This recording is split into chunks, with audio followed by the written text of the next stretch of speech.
Bismillahirrahmanirrahim. Assalamualaikum warahmatullahi taala wabarakatuh. Berjumpa kita lagi dalam siri mudahnya buat PhD. Okey. So topik saya pada hari ini adalah tentang not necessarily tentang nak buat PhD lah. So hari ini kita nak discuss tentang konsep paper. Macam mana kita nak buat konsep paper? Apa itu konsep paper? Okey. Now, konsep paper ni dia different tentang cara penulisan, cara kita buat kajian, and then it is a bit different dengan empirical research. Okay, khususnya kalau kita nak buat kalau kita nak pergi conference, ada syarat-syarat dia, ada terma-terma dia, di mana only empirical research selalunya yang akan diambil untuk dimasukkan di dalam jurnal, ya. Manakala konsep paper mungkin dalam proceeding paper saja, tapi itu varies. Certain conference mereka ambil saja konsep paper pun boleh masuk dalam jurnal. Okay, now apa dia konsep paper? Okay, yang pertama, you kena ada introduction. Okay, kita dah masuk dah ni. Macam mana you nak membahagikan topik-topik, bukan topik, chapter-chapter you. Okay, yang pertama adalah you kena ada introduction. Okay, mana-mana pun you tulis mana-mana paper pun mesti ada introduction. You need to give a brief background tentang apa kajian yang you nak buat. Okay, to clarify issues, to validate kajian you tu, teori-teori yang you gunakan, to add any information, any new knowledge, ataupun to gather any data, itu dalam introduction on the concept paper. Yang kedua, chapter yang kedua adalah the significance of your research. Apa pentingnya research you? So you kena bagi tahulah dalam chapter ni, the significant to you need to elaborate why there is a need to conduct such a research.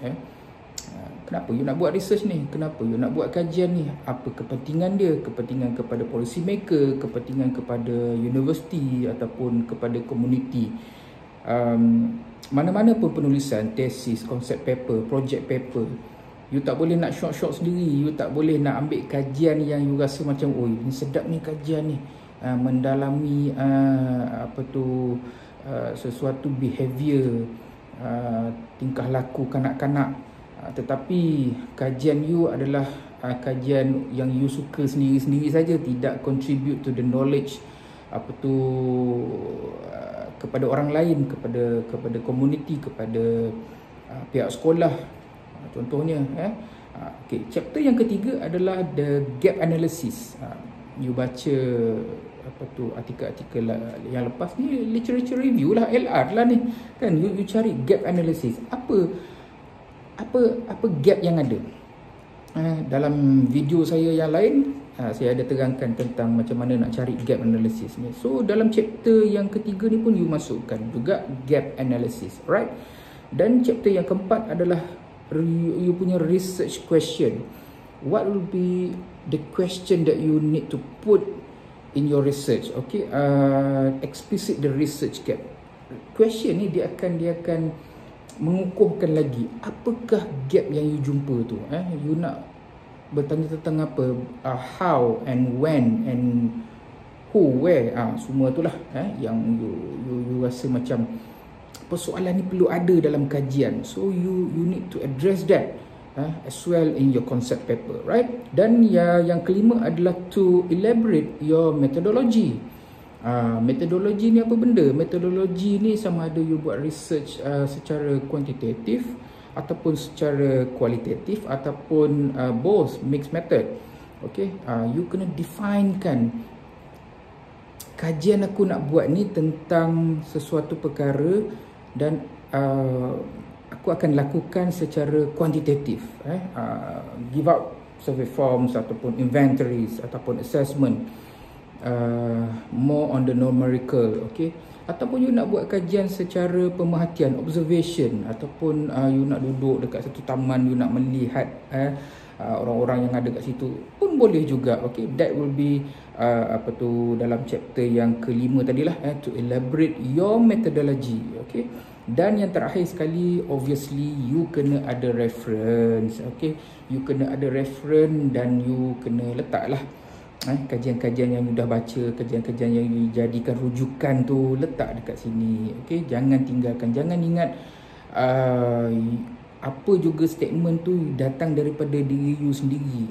Kadang-kadang tu yes, dekat the recommendation you akan ada lah ayat-ayat daripada you sendiri, tetapi kalau tentang teori, tentang sesuatu perkara yang you ambil daripada mana-mana references, you letak dalam bab ini. Okay, dan lupa saya nak bagi tahu, working title kena ada lah.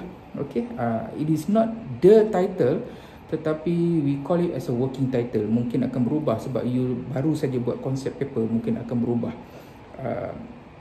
Mungkin dalam masa sebulan dua, waktu you tengah buat research secara lebih besar tu, you akan jumpa satu tajuk yang betul-betul yang you akan gunakan dalam kajian you. Okay, so itu antara chapter-chapter yang you boleh adakan ataupun perlu ada di dalam you punya concept paper. Ini a bit different, tetapi nampak macam samalah, tak ada banyak pun differentnya, cuma dia tidaklah terlalu in depth. Okay, dalam macam-macam kajian-kajian empirical, right?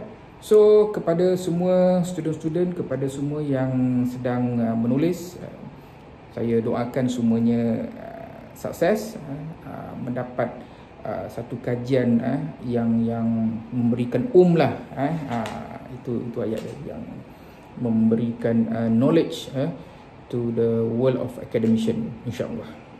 Assalamualaikum.